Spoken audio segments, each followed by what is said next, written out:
Notice around that a lot of people are either hating or loving on Razor, but the main question is, how do you build Razor? How strong is he? I've noticed that he's really high up on lists. Is he that reliable?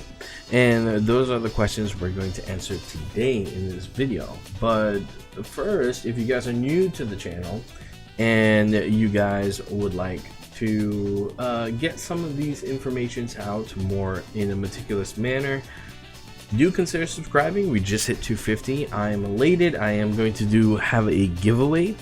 I haven't decided 100% yet. You guys are just going to have to watch the videos to keep track, or follow me on Twitter, Instagram, or in fact the Discord. All those links will be in the description down below. And if you guys have any more questions about Razor, you can go ahead and catch me at ThatGuyGoki or twitch.tv/ThatGuyGoki. I stream every Wednesday, Thursday, and Saturday. So if you guys want to stop by the stream, you can go ahead and do that too. So, to Razor or not to Razor? That is the question. Well, first, it depends on your bots. Do you have a Claymore user? Do you like Claymore users? If the answers to any of this is yes and yes, well, Razor's a great candidate. Even if you have a main Diluc, having a secondary team for Abyss, Razor can carry pretty well. So, let's go ahead and get right into it.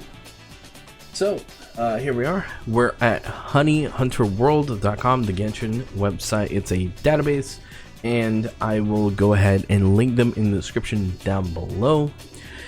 We have Razor here, and he is commonly just known as a generic DPS. Although, well, I say above most DPSs, he has a lot of exploration value and offensive value, because he reduces how much he consumes sprint by.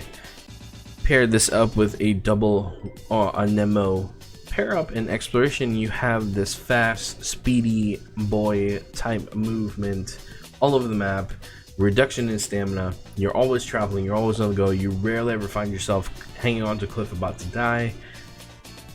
So yeah, Razor actually has a large amount of quality of life when we get into it. And the reason why I'm going over Razor is because Zhongli is going to have Razor hosted on his banner, at least from what I know. What we do kind of know from the leaks, I know we're not supposed to be, but remember, all of this is subject to change, so take it with a grain of salt. Okay, so his essential materials are pretty straightforward. He needs lightning prisms, he needs wolf hooks. He's, I think, the only character that needs wolf hooks currently in the game, and the hilichurl masks. Now these are very common, you can find them everywhere in the game, all over Mondstadt, these right here specifically. And the lightning boss is a very obvious boss that you fight. But let's go ahead and find out what makes Razor really unique, and should you even build him in the first place.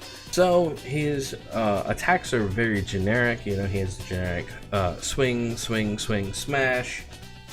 But for the most part, his abilities scale pretty well. Let me go ahead and reduce this a little bit so you guys can see. His abilities scale pretty well. His first hit at level 15 does 220. Second hit 189. So he scales pretty well even into his later levels. You can see the gigantic leap in damage increase. His charge attack becomes significantly better, like everyone else does. The thing that makes him unique is his elemental skill and his elemental burst. That's usually the case for most characters. Also, the whole woven sprint is very, very unique, very powerful. Kaeya has the same thing, but unlike Razor, Kaeya can't really DPS around shields, right? Shield is a big thing, especially in Abyss, especially in mobbing in the world. It's a really important thing to know, to be able to take care of. So Claw and Thunder. So the press skill, he just goes ahead and swing. It's like a conical type of shape, and anything in front of him he'll deal electro damage to. Upon striking the enemy, he gains an electro sigil. It's a little orb that hovers around a Razor, and if those sigils are consumed, it increases his energy charge rate. It doesn't have to be consumed. If it's floating around him, it also increases his energy recharge rate, but that's on his E specifically, or his elemental skill. If he has 3 electro sigils simultaneously and getting a new electro sigil, refreshes duration. So if you have 3 and you use E again or your elemental skill, you'll refresh all 3, so they can keep going over and over and over. When you do the hold, you gather all the electro energy to unleash a lightning storm over a small area of effect, and you cause tons of electro damage. But it clears all his electro sigils, and then he converts every single one of them into elemental burst energy, which is really important.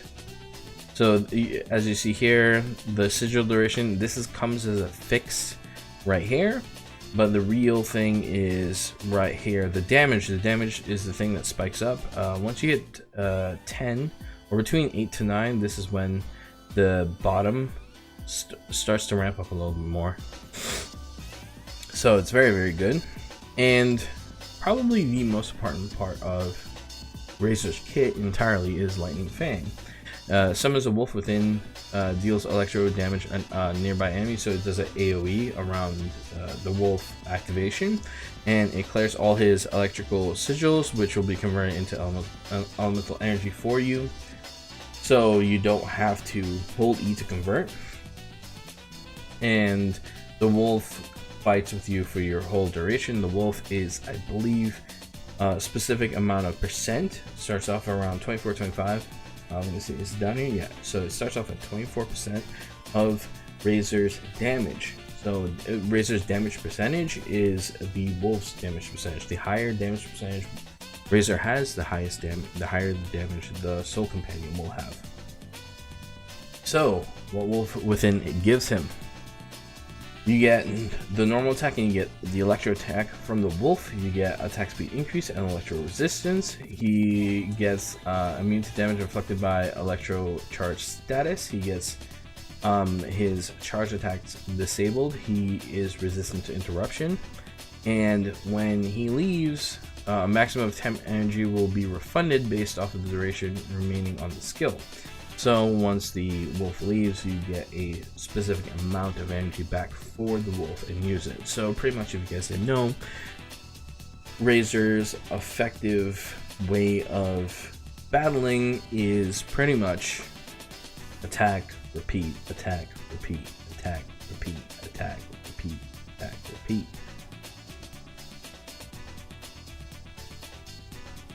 Then we have talent and essential materials. This is pretty straightforward, but it's really here. This is the kicker right here. Once you get to 10, 40%, right? He caps out, but his normal attack speed, 40%. That's huge for a claymore. You're hitting regular sword speeds. And when people say, oh, these characters can match his damage, it's kind of like, I mean, it depends. It depends on the talent build. It depends on the Razor build. It depends on your character's build. So anything is, you know, possibly like dependent. But here are his passives. He decreases all parties' spending stamina consumption by 20%. Really good. Decreases Claw and Thunder's cooldown by 18%. Using Lightning Fang resets the cooldown of Claw and Thunder. So on his very first awakening, I think this is his level 40 skill or level 50. He gains this, which is a big bump in his efficiency. And then when Razor's energy is below 50%, increases energy recharge by 30%. So if you're playing really risky, if you're playing methodical and you want to optimize your Razor, you always put yourself below 50% and then you keep yourself moving around to get that energy recharge going. And lastly, his constellations. Now, I don't have my constellations maxed out. I'll be able to test it once the Jungle's banner comes out. A lot of people would not have Razor's constellations maxed out unless you got lucky and you pulled them off banner. So here we go. Pick up an elemental orb or particle Razor's damage by 10% for 8 seconds, which is huge. 10% added on to how much he has is already a big bump in damage. And this is 8 seconds, so it lasts pretty much, I want to say like a quarter or maybe like a certain percentage of the wolf ability, or I believe it's called Lightning Fang, the Wolf Within. Increase crit rate against enemies with less than 30% HP by 10%, so it means is really good. It's built to be used alongside Wolf Gravestone, so you increase your critical rate by 10%, so Wolf Gravestone at that 30% mark, bumping everyone to 40% damage, giving Razor the extra crit damage, so on and so forth. This just increased Lightning Fang by 3. And Bite. This is the most important one for Razor, his C4. What it does is your press, not your hold, just regular claw, reduces the defense of your opponent's or your boss that you're fighting by 15% for 7 seconds. Now the reason why that's huge is because that means he can be put into teams that don't require Superconduct to be efficient. Now, while I believe Superconduct is probably the best status effect you can give to someone while using Razor, he can pretty much kind of do it on his own. Now, Superconduct gives a minus 50% versus 15%, but this still means that Razor in his kit can handle with threats that are tanky. Sharpened Claws, pretty much a given, and then Lupus Fulguris, right? This is every 10 seconds, Razor Swords charge up and then causes the next normal attack to release lightning that deals 100% of Razor's attack. So the higher Razor's attack, the more damage it's going to do as electro damage, and when Razor's not using Lightning Fang, a lightning strike on the enemy will grant Razor an electro sigil for Claw and Thunder. So meaning that if your Lightning Fang is not active and you hit with your 10-second interval of damage, you're going to be giving yourself an Electro Sigil. Then you can do Claw and Thunder to give yourself another Electro Sigil. Then you'll have 2. You can consume them to give you more Elemental Burst energy, and then eventually transform, attack, use your E, get an Electro Sigil, get out of Wolf, attack, use your E, and then your 10-second buff or whatever happens, you hit the enemy with Lightning Strike, and then you get Electro Sigil. So keep in mind that the Electro or the Lightning attack still hits even if the Wolf is up. It's just if the Wolf isn't up, you do get Electro Sigil to keep himself in Lightning Fang. So with all this in mind, what about his kit, his sets? Goki, what do you think is strong? For strong, I think you want to go Glad set with this character. I know it's really hard to say not a Glad set, but he benefits way too much from Glad set than other characters do.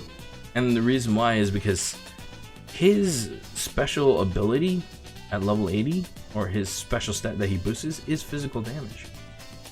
He wants to bump his physical damage, and his Wolf scales on his overall damage. So the higher his damage overall, the more damage Wolf will do. You don't need to bump Elemental Mastery, you don't need to create crazy reactions with him.